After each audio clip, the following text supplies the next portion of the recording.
Morning India. कैसे हो बच्चों, मेरे प्यारों, मेरे दुलारों, मेरी आंखों के तारों। आशा करता हूं सब घर में होंगे, स्वस्थ होंगे, सुरक्षित होंगे। Stay at home, be safe, stay safe. Finally Rahul Gandhi ji के अनुसार वैज्ञानिकों ने आलू से सोना बनाने की विधि को प्राप्त कर लिया है और वो कुछ इस प्रकार है कि आलू से बनाए जाएंगे पहले चिप्स, चिप्स से हो जाओगे आप मोटे, मोटे होने पर आएगी थकान और थकान से हो जाएगा आपका सोना। तो चलिए स्टार्ट करते हैं आज का टॉपिक जो है इलेक्ट्रोस्टैटिक पोटेंशियल एनर्जी। थोड़ा सा आपको मैं 5 मिनट का पीछे फटाफट रिकैप करा दूं। आपने पढ़ा क्या है अभी तक? आप लोगों ने पढ़ा था इलेक्ट्रोस्टैटिक पोटेंशियल, आप लोगों ने पढ़ा था इलेक्ट्रिक फील्ड फर्स्ट चैप्टर के अंदर, और आप इस चैप्टर में पढ़ चुके हो पोटेंशियल सरफेस। कौन से पोटेंशियल सरफेस? जी हाँ, इक्वी पोटेंशियल सरफेस। और लास्ट क्लास के बिल्कुल एंड में आपने पढ़ा था relation between electric field and potential, जो रिलेशन कुछ इस प्रकार से था कि E equals to minus D V upon में डी आर। यहां पर नेगेटिव का क्या फंडा है, क्या चीज शो कर रहा है नेगेटिव, आपको फटाफट बता दिया जाए और एक दो न्यूमेरिकल से बता दिए जाए जो एग्जाम में कई बार आ चुके हैं। इवन आपकी एनसीईआरटी में भी वो गिवन है सॉल्व फॉर्म में। बच्चों नेगेटिव यहां पर क्या शो कर रहा है कि जिस डायरेक्शन में, सुन लीजिएगा बहुत ध्यान से, कान अच्छी तरह खोलकर, क्या शो कर रहा है कि जिस डायरेक्शन में आपका पोटेंशियल डिक्रीज होता है, क्या जिस डायरेक्शन में पोटेंशियल डिक्रीज होता है उस डायरेक्शन में इलेक्ट्रिक फील्ड जाती है। मुझे लग रहा है कुछ पल्ले नहीं पड़ा, इसीलिए समझते हैं इसको डायग्रामेटिकली। अगर ये पॉजिटिव चार्ज है, अगर ये नेगेटिव चार्ज है, तो समझिए पॉजिटिव चार्ज की वजह से इलेक्ट्रिक फील्ड आपकी जाएगी, नेगेटिव चार्ज की वजह से इलेक्ट्रिक फील्ड आपकी आएगी। अब आपको मैंने ये भी बताया था कि पॉजिटिव चार्ज जो क्रिएट करता है वो पॉजिटिव पोटेंशियल क्रिएट करता है और नेगेटिव चार्ज जो क्रिएट करता है वो नेगेटिव पोटेंशियल क्रिएट करता है। तो पॉजिटिव चार्ज क्रिएट करेगा, सपोज करो इस पॉइंट ए और इस पॉइंट बी पर 100 वोल्ट का, और जैसे जैसे हम दूर जाते जाएंगे कम पोटेंशियल क्रिएट करेगा, इसका मतलब 90 वोल्ट का। उसी तरीके से यहां पर आओ और यहां पर आओ, ये हो गया सी और ये हो गया डी, ये भी क्रिएट करेगा 100 वोल्ट का, क्योंकि डिस्टेंस हो गया यहां पर कम। पोटेंशियल का फॉर्मूला आप लोगों ने पढ़ा हुआ है KQ/R। कौन सा फॉर्मूला? KQ/R। तो जैसे जैसे R हमारा घटता चला जाएगा वैसे वैसे V हमारा बढ़ता चला जाएगा। जैसे जैसे हम दूर जाते जाएंगे हमारा पोटेंशियल डिक्रीज होता चला जाएगा। तो इसकी वजह से यहां पर क्रिएट होगा 100 वोल्ट और यहां पर क्रिएट होगा 90 वोल्ट। परंतु किंतु अगर मगर, सुन लीजिए, नेगेटिव चार्ज कैसा पोटेंशियल क्रिएट करता है? जी हाँ, नेगेटिव पोटेंशियल क्रिएट करता है। इसीलिए हम कह सकते हैं यहां पर क्रिएट होगा माइनस का 100 और यहां पर क्रिएट होगा माइनस का 90। अब आप मुझे बताइए माइनस का 100 बड़ा होता है माइनस का 90। सोचिए दिल से, दिमाग से, हर तरीके से। मुझे आपकी बातें समझ में आ रही हैं, आपके दिमाग की बातें समझ में आ रही हैं, आप लोग सही पकड़ चुके हैं कि माइनस का 100 हमारा छोटा होता है।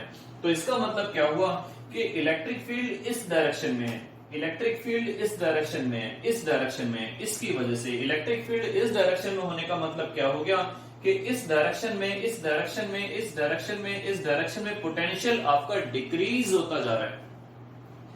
इलेक्ट्रिक फील्ड उस डायरेक्शन में जा रही है, इलेक्ट्रिक फील्ड लाइंस उस डायरेक्शन में जा रही है बच्चों जिस डायरेक्शन के अंदर पोटेंशियल डिक्रीज हो रहा है। बात समझ में आई? अब ऊपर देखते हैं, इलेक्ट्रिक फील्ड लाइंस उस डायरेक्शन में जा रही हैं जिस डायरेक्शन में पोटेंशियल डिक्रीज हो रहा है। अरे ये तो कमाल हो गया, पॉजिटिव चार्ज नेगेटिव चार्ज दोनों ही। जी हाँ, पॉजिटिव चार्ज की वजह से भी लाइंस उसी डायरेक्शन में जाती हैं जहां पर पोटेंशियल डिक्रीज होता है, और नेगेटिव चार्ज की वजह से भी इलेक्ट्रिक फील्ड लाइंस उसी डायरेक्शन में जाती हैं जिस डायरेक्शन में पोटेंशियल डिक्रीज होता है। इसी को डिनोट करता है ये नेगेटिव चार्ज। तो एक बार फिर से समझ लेते हैं फटाफट कि नेगेटिव चार्ज उस चीज को शो करता है, नेगेटिव चार्ज यहां पर ये शो कर रहा है कि जिस डायरेक्शन में इलेक्ट्रिक फील्ड जाएगी, जिस डायरेक्शन में इलेक्ट्रिक फील्ड लाइंस जाएंगी, उस डायरेक्शन में पोटेंशियल क्या होगा? घटता चला जाएगा। तो ये था हमारे पास कंसेप्ट। इसके ऊपर एक छोटा सा न्यूमेरिकल सॉल्व करते हैं, आइए देखते हैं कैसे। मान लीजिए पॉजिटिव चार्ज है, बिल्कुल इसी की तरीके से ये पॉइंट ए हो गया, ये पॉइंट बी हो गया। अगर आपके एग्जाम में आता है कि बताओ potential at A minus potential at B, positive quantity आएगी या नेगेटिव क्वांटिटी आएगी। आपको पता है ये पॉजिटिव चार्ज है तो डेफिनेटली यहां पर जो पोटेंशियल होगा वो बड़ा होगा। और कैसा होगा? पॉजिटिव होगा। बड़े में से छोटा घटाएंगे तो यहां पर अल्टीमेटली आपके पास पॉजिटिव बचेगा। और अगर एग्जाम में पूछा जाए VB माइनस VA तो ये आएगा नेगेटिव। कुछ पल्ले पड़ी बात, दिमाग में घुसी? शाबाश। उसी तरीके से यहां पर देखो, अगर ये पॉइंट A है, ये पॉइंट अगर B है, यहां पर आपको मैंने बताया माइनस का 100 अगर है और यहां पर माइनस का 90 है, तो VA माइनस VB यहां पर कितना है बच्चों? माइनस के 100 में से माइनस का 90 जाएगा, माइनस के 100 में से घटेगा माइनस का 90, तो ये बचेगा माइनस का 10। इसका मतलब ये बचेगा नेगेटिव। जैसे यहां पर A में से B घटाया था पॉजिटिव आया था, यहां पर A में से B घटाएंगे तो नेगेटिव आएगा। उसी तरीके से अगर B में से A घटाएंगे तो यहां पर मिलेगा हमें पॉजिटिव। ये आपका बहुत इंपॉर्टेंट न्यूमेरिकल है, 1 नंबर में एग्जाम में आ जाता है। मैं आपको बार बार बताता आया हूं कि 1 नंबर वाले ज्यादा इंपॉर्टेंट हैं, तो इनको ज्यादा अच्छे तरीके से प्रिपेयर कर लीजिए। स्टार्ट करते हैं आज का टॉपिक जो था हमारे पास इलेक्ट्रोस्टैटिक पोटेंशियल एनर्जी। बहुत इंटरेस्टिंग टॉपिक है और यहां से हम चैप्टर का हाफ पार्ट फिनिश करके नेक्स्ट हाफ पार्ट में एंट्री करने जा रहे हैं। तो आइए देखते हैं electrostatic potential energy.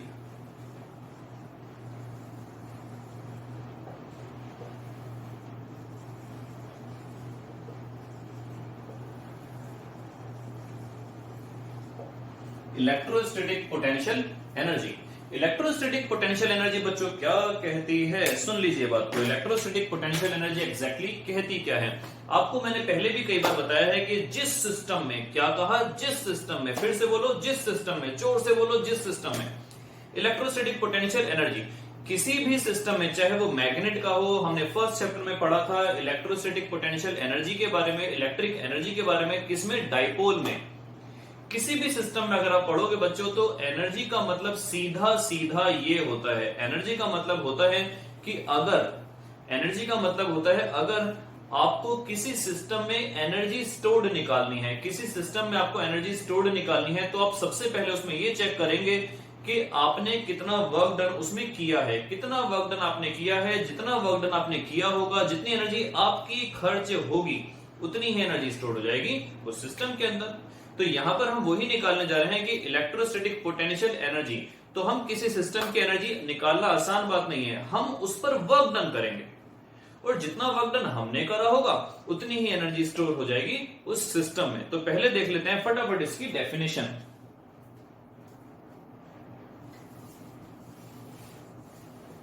It is defined as the amount of work done in assembling the system of point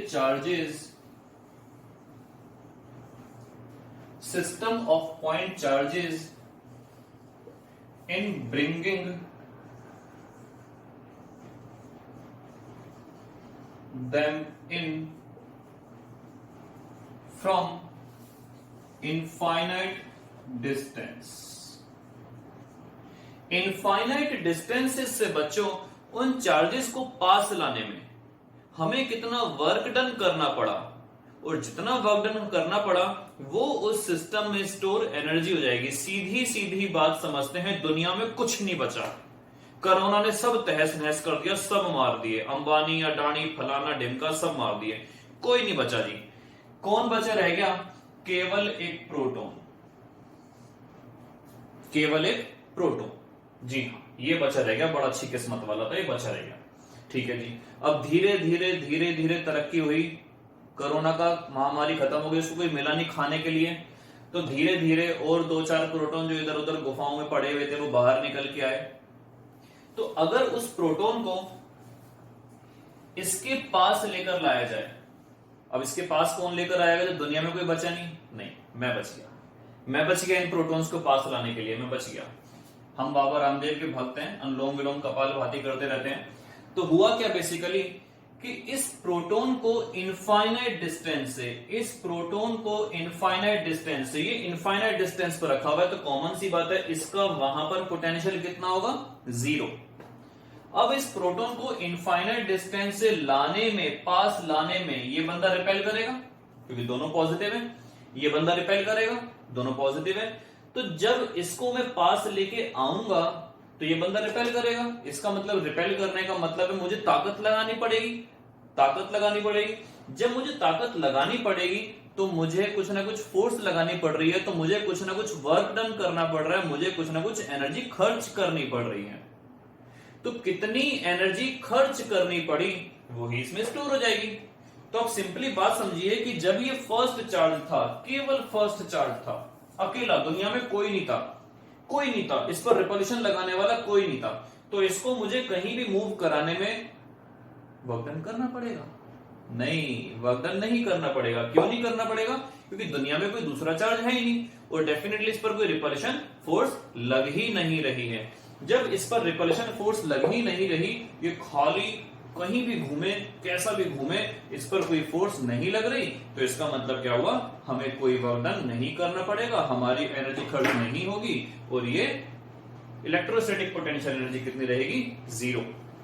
अब हुआ क्या कि दूसरा पॉजिटिव चार्ज में इनफाइनाइट डिस्टेंस से लेकर आया और वो इनफाइनाइट डिस्टेंस से लेकर मैं कहां पर आया, वो इनफाइनाइट डिस्टेंस से मैं लेकर यहां पर आ गया। ये डिस्टेंस कितना मान लिया मैंने, जी हां, ये डिस्टेंस मान लिया मैंने r। तो इसका मतलब क्या हुआ, मुझे कितना वर्क डन करना पड़ा, मुझे कितना वर्क डन करना पड़ा। तो आपको याद होगा वर्क डन का फॉर्मूला था इंफिनिटी से एक पर्टिकुलर पॉइंट ए अगर मान लिया जाए इसको, अपॉन में इस चार्ज का नाम मैंने मान लिया Q2 और इसका चार्ज का नाम मैंने मान लिया Q1। तो कितना वर्क डन करना पड़ा, work done in carrying the test charge या Q2 charge from infinity to A, from infinity to A upon में Q2, ये करना पड़ा potential difference A minus potential difference infinity. ये आप लोग पढ़ चुके हैं कि आपने ऐसा कुछ पढ़ा था कि potential at A minus potential at infinity equals to work done in carrying the charge from infinity to A upon में Q2। अब यहां पर इंफिनिटी पर पोटेंशियल कितना होता है, 0। ये आपने पोटेंशियल V मान लिया, साथ में आपने Q2 मान लिया और ये आपके पास आ गया वर्क डन या फिर कहा जाए एनर्जी स्टोर्ड। आपको ये तो बताया जा रहा है जितना वर्क डन मैं करूंगा उतनी एनर्जी ही स्टोर यहां पर हो जाएगी। और V का फॉर्मूला क्या था इसका, यहां पर पोटेंशियल कितना निकल के आएगा, KQ1 अपॉन में R, साथ में कौन है Q2। तो अल्टीमेटली एनर्जी जो स्टोर निकल के आएगी वो KQ1 Q2 अपॉन में R, ये निकल के आएगी। तो फाइनली एक बार बात कर लेते हैं सारे के सारे फॉर्मूलों की। कूलम्स फोर्स आपके पास क्या था, KQ1 Q2 अपॉन में R स्क्वायर। इलेक्ट्रिक फील्ड आपके पास क्या था, KQ अपॉन में R स्क्वायर। पोटेंशियल आपके पास क्या था, KQ बाय R। और एनर्जी आपके पास क्या आई, KQ1 Q2 बाय R। इसका मतलब क्या हुआ बच्चों कि फोर्स जब ही तो लगेगी जब दो चार्ज होंगे। देखो एनर्जी जब ही तो क्रिएट होगी जब दो चार्ज होंगे। देखो लेकिन इलेक्ट्रिक फील्ड अगर दुनिया में कोई नहीं है, मैं अपनी फील्ड फिर भी क्रिएट करूंगा। पोटेंशियल अगर मैं किसी को नहीं पढ़ा रहा, मेरी कैपेसिटी, मेरी एबिलिटी, मेरी कैपेबिलिटी, मेरी क्षमता कहीं नहीं जाने वाली, वो फिर भी रहेगी। तो इसका मतलब क्या हुआ, इसका मतलब हुआ आपके पास फोर्स और एनर्जी टू चार्ज सिस्टम है। फोर्स जब ही लगेगी जब दो चार्ज होंगे, एनर्जी जब ही क्रिएट होगी जब दो चार्ज होंगे। इलेक्ट्रिक फील्ड और पोटेंशियल अकेले चार्ज का भी पॉसिबल है। तो एनर्जी जैसे कि आपको पता है वर्क डन का सिनोनियम होता है, तो एनर्जी की यूनिट भी जूल हो गई और वर्क डन की यूनिट भी जूल हो गई। तो आपके पास अगर टू सिस्टम है तो यहां पर आपके पास निकल के आई एनर्जी KQ1 Q2 अपॉन में R। अगर सपोज करो मैं एक चार्ज को और लेकर आऊं, मैं एक चार्ज को और लेकर आऊं कहीं फिर से इंफिनिटी से, ये दूसरा इंफिनिटी है, यहां से मैं इस चार्ज को लेकर आऊं, इस जगह रख दिया पॉजिटिव चार्ज को, तो इससे इसका डिस्टेंस हो गया R1, इसको रिपेल करने वाला ये भी है, इसको रिपेल करने वाला ये भी है, इसका डिस्टेंस हो गया R2। तो मैंने कितनी एनर्जी खर्च करी? पहले मैं इसको लेकर आया था, कोई एनर्जी खर्च नहीं करी। मैं इसको लेकर आया, एनर्जी कितनी खर्च हुई? K Q1 Q2 अपॉन में R। अब जब मैं इसको लेकर आया, इसका नाम है Q3, तो इसकी जो एनर्जी इसकी वजह से भी खर्च हुई क्योंकि इसने रिपल्शन करा था, और इसकी एनर्जी इसकी वजह से भी खर्च हुई क्योंकि इसने भी रिपल्शन करा है। तो नेट एनर्जी कितनी हो गई इन दोनों की? K Q1 Q3 अपॉन में ये डिस्टेंस R1, उसी तरीके से K Q3 Q2 Q3 upon में ये डिस्टेंस R2। ये जब एनर्जी खर्च हुई जब मैं एक चार्ज लेकर आया था, और ये टोटल एनर्जी जब खर्च हुई जब मैं इसको लेकर आया। इन दोनों के बीच में भी रिपल्शन हुआ और इन दोनों के बीच में भी रिपल्शन हुआ। तो कुल मिलाकर ये टोटल एनर्जी स्टोर हो गई। अब इस 3 चार्ज सिस्टम में, जो 3 चार्ज का सिस्टम है, जब कोई नहीं था तो इस चार्ज को लाने में कोई एनर्जी खर्च नहीं हुई, लेकिन जब मैं इसको पास लाया, इन दोनों ने रिपल्शन करा तो एक एनर्जी खर्च हुई। अब मैं जब तीसरे को लाऊंगा तो ये दोनों भी रिपल्शन करेंगे, ये दोनों भी रिपल्शन करेंगे, तो हमारे पास कितनी टर्म्स बनी? 2 टर्म्स बनी। Is it clear? तो ये हमारे पास निकल के आया कुल मिलाकर इलेक्ट्रोस्टैटिक पोटेंशियल एनर्जी का कंसेप्ट। नेक्स्ट टॉपिक हम स्टार्ट करते हैं बच्चों, electrostatic shielding. Electrostatic shielding,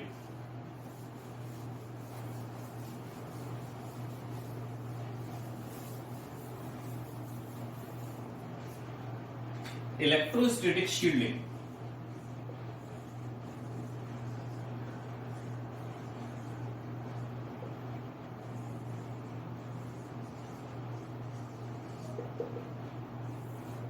electrostatic shielding, जैसे कि आपको नाम से ही पता चल रहा है, शील्डिंग का मतलब होता है किसी भी चीज को शील्ड कर देना, किसी भी चीज को ढक देना, किसी भी चीज को कवर कर देना, किसी भी चीज को, समझ गए?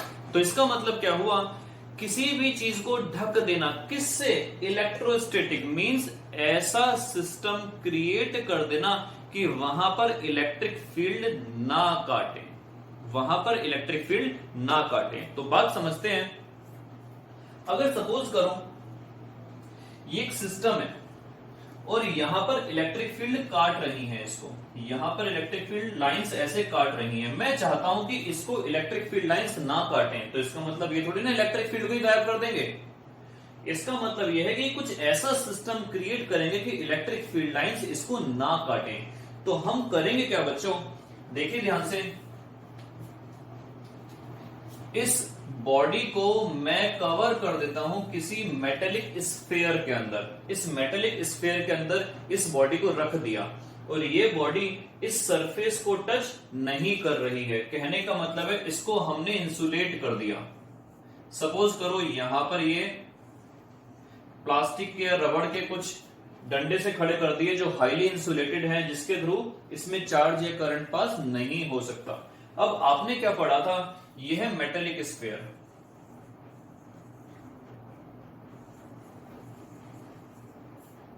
आपने क्या पढ़ा था बच्चों कि अगर इलेक्ट्रिक फील्ड होगी, चाहे वो इसमें एंट्री करे या इससे एग्जिट करे, वो हमेशा परपेंडिकुलर होगी। एक तो आपने ये पढ़ा था और दूसरा आपने बच्चों ये भी पढ़ा था,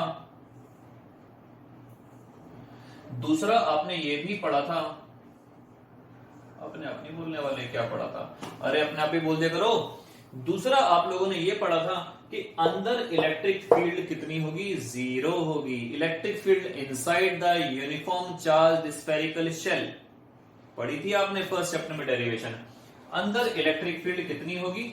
0 होगी। जी हाँ, इलेक्ट्रिक फील्ड अंदर 0 होगी। और जब इलेक्ट्रिक फील्ड अंदर 0 होगी, क्या इसको कट करेगी? Definitely not. इसी को हम बोलते हैं इलेक्ट्रोस्टैटिक शील्डिंग। एग्जाम्पल के तौर पर कई बार एग्जाम में एक प्रदीप्स वगैरह या और भी कई सारे रिफ्रेशर्स अगर आपके पास हो, एबीसी, कॉम्प्रिहेंसिव, दिनेश, बहुत सारी बुक्स आती हैं रिफ्रेशर की, अगर आप उसमें देखो क्वेश्चन आपको मिलेगा कि अगर बिजली कड़क रही हो, आपकी कार पेड़ के किनारे खड़ी हो, बारिश हो, तूफान आ रहा हो, ऐसी कंडीशन में आप अपने शीशे बंद कर लीजिए। शीशे अगर बंद कर लेंगे तो आपकी बॉडी, जो कार की बॉडी होती है, वो मेटेलिक होती है और ऐसी कंडीशन में आप हो जाओगे इलेक्ट्रोस्टैटिकली शील्ड। अगर आपकी कार पर गिरती है, कौन? बिजली अगर आपकी कार पर गिरती है बिजली, तो ऐसी कंडीशन में आपको झटके लगने के चांसेस ना के बराबर हैं। क्यों है उसका कंडीशन है? क्योंकि आपकी बॉडी हो गई इलेक्ट्रोस्टैटिकली शील्ड कार के अंदर। कार के अंदर जब आपकी बॉडी हो गई, तो जो भी इलेक्ट्रिक फील्ड लाइंस या जो भी पोटेंशियल या जो भी चार्ज जाना चाह रहा है, वो अंदर आपकी बॉडी तक नहीं पहुंच पा रहा, क्योंकि आपकी बॉडी हो चुकी है हाईली इंसुलेट। तो ये बहुत अच्छा एग्जांपल होता है इलेक्ट्रोस्टैटिक शील्डिंग का। इलेक्ट्रोस्टैटिक शील्डिंग का मतलब हुआ किसी भी स्पेस को अगर हम इलेक्ट्रिक फील्ड लाइन से कवर करना चाहते हैं, बचाना चाहते हैं, हटाना चाहते हैं ताकि वो इंटरसेक्ट नहीं करे, तो इस कंडीशन में हम क्या करेंगे, उस बॉडी को किसी भी मेटेलिक स्फीयर, होलो मेटेलिक स्फीयर के अंदर कवर कर देंगे, हाईली इंसुलेट कर देंगे। क्योंकि आपको पता है charge only reside on the outer surface, electric field lines reside on the outer surface, they never enter in the hollow part of the metallic sphere। तो हम डेफिनेशन यहां पर इसकी लिख लेते हैं फटाफट। It is the phenomenon of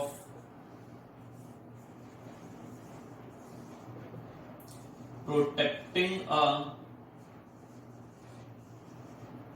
certain region